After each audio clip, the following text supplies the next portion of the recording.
बिस्मिल्लाहिर्रहमानिर्रहीम। मेरे प्यारे अहमदी भाइयों, बहनों, बुजुर्गों, अस्सलाम वालेकुम रहमतुल्लाहि व बरकातहू। मैं आज उस खुतबा जुमा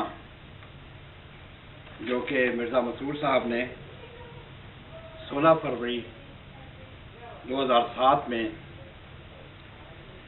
मस्जिद बैतुल फतूह लंदन में दिया। आप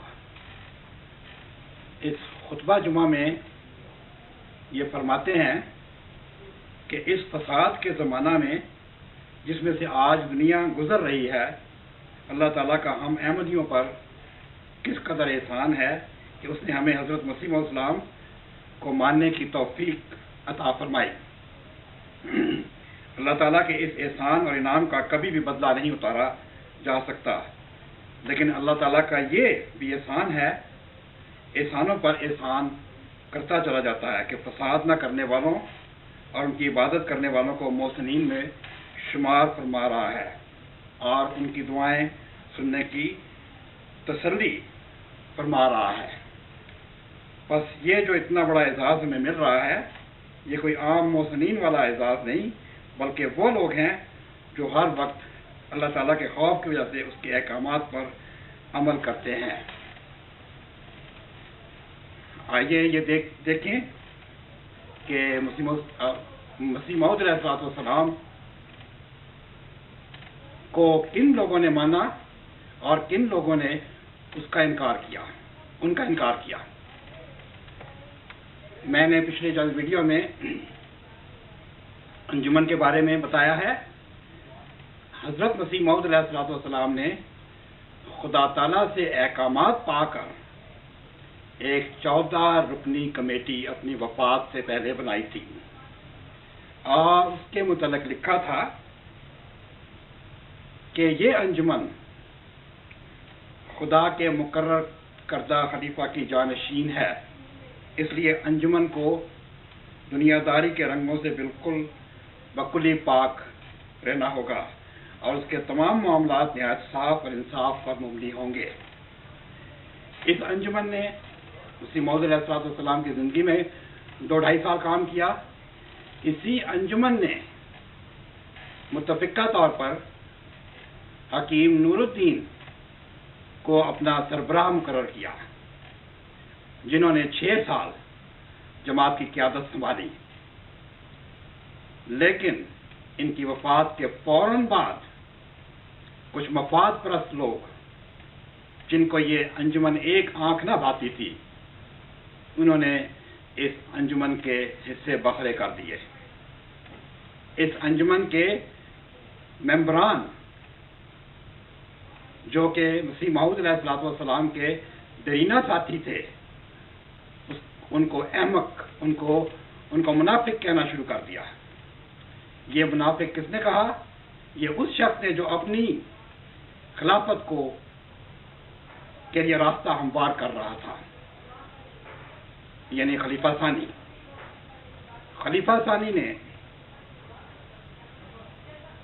मसीह मौऊद अलैहिस्सलाम के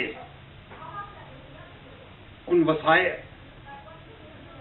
वसीयत के कवायद को अपने कदमों के तले पामाल किया और सबसे पहले जो सिलसिला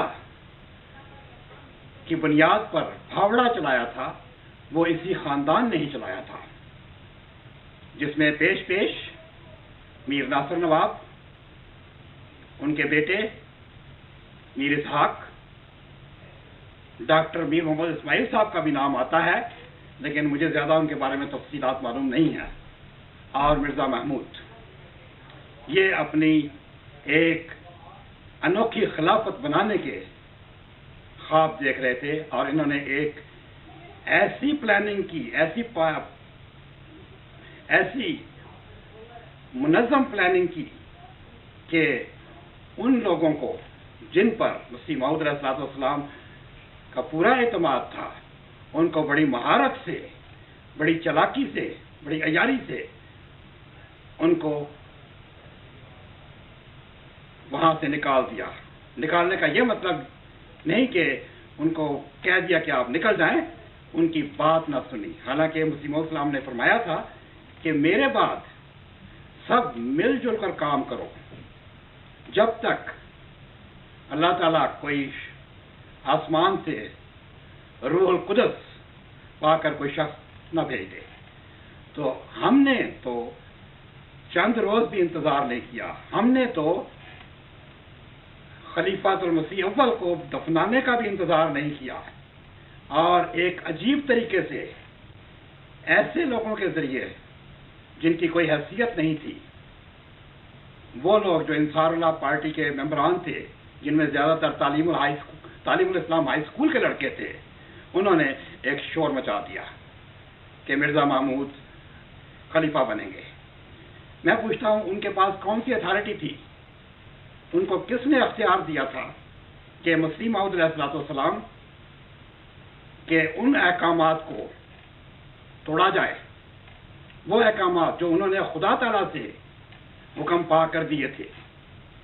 کیا ان کی علم و فراست، کیا ان کی فہم و فراست ان لوگوں سے کم تھی، یا یہ کچھ نہایت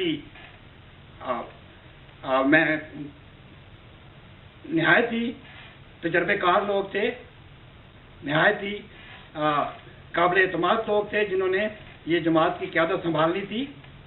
لیکن افسوس کہ ایسا نہیں ہوا۔ وقت سب کچھ بتا دیتا ہے۔ ہم نے مرزا محمود احمد کی خلافت کو دیکھا 52 سال، اس کے بعد باقی جو خلفاء آئے ان کی بھی خلافت کو دیکھا، اور آج ہم مرزا مسرور صاحب کی بھی خلافت کو دیکھ رہے ہیں۔ لوگ آج مرزا مسرور صاحب کو گدی نشین کہتے ہیں۔ وہ بالکل حق بجانب ہے جب ان کو کہتے ہیں کہ یہ گدی نشین ہیں، لیکن وہ جب یہ کہتے ہیں، جیسے شیخ احمد کریم ٹورانٹو سے یہ کہتا ہے کہ یہ مرزا مسرور احمد صاحب مسیح موعود علیہ السلام کے گدی نشین ہے، تو یہ بالکل غلط بات ہے۔ مسیح موعود علیہ السلام نے تو انجمن بنا کر ایک گدی نشینی کو مکمل طور پر ختم کر دیا تھا، پیری مریدی کو بالکل ختم کر دیا تھا۔ ان کا تو کوئی، ان کے بعد ان کی اولاد کے آنے کا تو کوئی امکان ہی نہیں تھا۔ یہ گدی بڑی مہارت سے خلیفہ ثانی نے اپنے دور میں بنائی۔ میں انشاءاللہ ان کے بارے میں، ان کے دور کے بارے میں کچھ باتیں کروں گا، جس میں یہ بتاؤں گا کہ انہوں نے کس طریقے سے اپنے بعد اپنی اولاد کے لیے راستہ ہموار کیا، اور آج جس نام نہاد خلافت پہ یہ مسرور صاحب بیٹھے ہوئے ہیں، یہ ان کے نانا جان کی مرہون منت ہے۔ میں دوست محمد شاہد صاحب کا بڑا مشکور ہوں۔ انہوں نے تاریخ احمدیت جلد 19 لکھ کے یہ تمام حالات بڑی دیانتداری سے بیان کر دیے۔ میں انشاءاللہ آئندہ کچھ حوالے تاریخ احمدیت جلد 19 سے دوں گا، اور آپ کو بتاؤں گا کہ مرزا محمود احمد صاحب نے کتنے پاپڑ بیلے کہ یہ ایک نام نہاد خلافت کو قائم کیا جائے، اور اس کو 1000 سال تک اپنے ہی خاندان میں رکھا جائے۔ بھائیوں بہنوں، یہ جماعت کسی ایک خاندان کی ملکیت نہیں ہے، یہ جماعت مسیح موعود علیہ السلام کے روحانی اولاد کی ملکیت ہے۔